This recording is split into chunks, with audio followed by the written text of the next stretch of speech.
Corner, presented by Jennifer. Hogwarts Rebels, Chapter 17, The Meadow.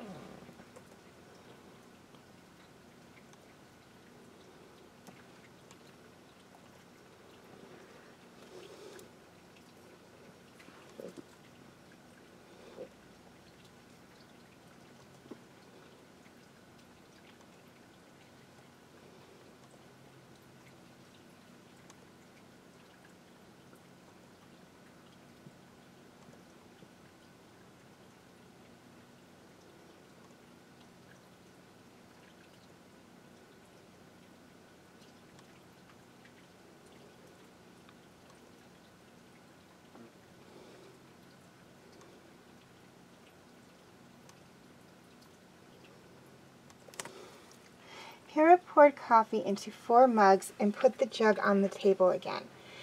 Hara Kanan, Zeb, and herself took a cup each and sat back in their chairs. Ezra and Sabine held their glasses of juice and eyed Hara. As the adults talked, Sabine turned to Ezra. "What do you think of him?" she murmured from the corner of her mouth. "It's too soon to tell. We need to get to know him more," Ezra replied quietly. Sabine nodded in agreement. "Now, Ezra, Sabine, we're going into the woods soon. Could you please get your jumpers?" Kanan asked the siblings. The two nodded and got down from their seats. Once they were upstairs, Hara faced Kanan and Hara. "They seem young. Do they go to school?" he asked. Kanan shook his head. "We're going to homeschool them. We think it's best," Hara told him. "Fair enough. Either of them been in the woods before?" "Ezra has. The wolves found him before anything else could," Kanan replied. "The wolves? You mean the pack you two raised?" Hara inquired. "Yep. Ezra got lucky they found him," Zeb said, draining his coffee. Ezra pulled on his hoodie and glanced around at Sabine. "Do you think we'll see the wolves again?" he asked.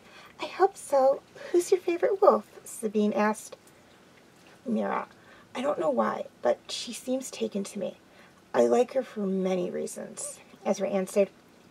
"Yeah, she's majestic for one," Sabine agreed. "And she's the first wolf I met," Ezra nodded.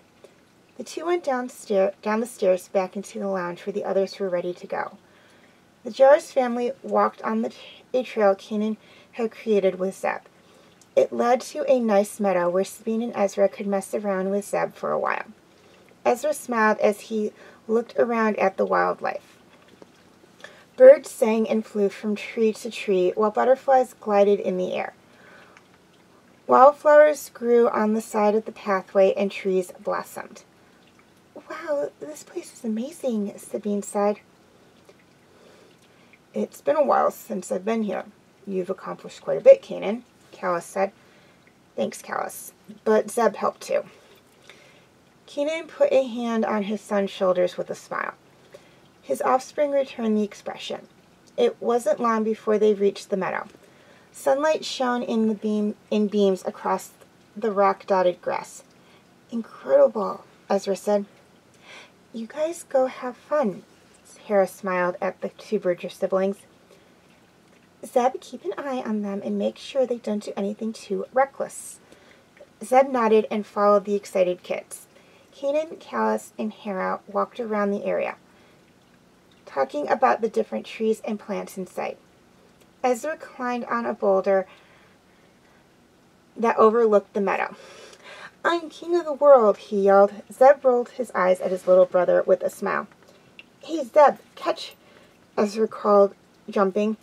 Zeb only just managed to catch Ezra before he hit the ground. "Thanks, that was like a crazy trust exercise," Ezra said, getting out of his arms. He walked to where Sabine was sitting on a rock. "You good, Ez?" she asked as he approached. "I'm fine." Whoa! Ezra was suddenly tackled to the ground by a massive brown furball. He looked up in fear, only to see Mira looking down on him with a gentle expression. "Oh, Mira, you scared me," Ezra said, relaxing. A pink tongue suddenly shot from the wolf's mouth, and Mira began licking Ezra's face. Ew, Mira!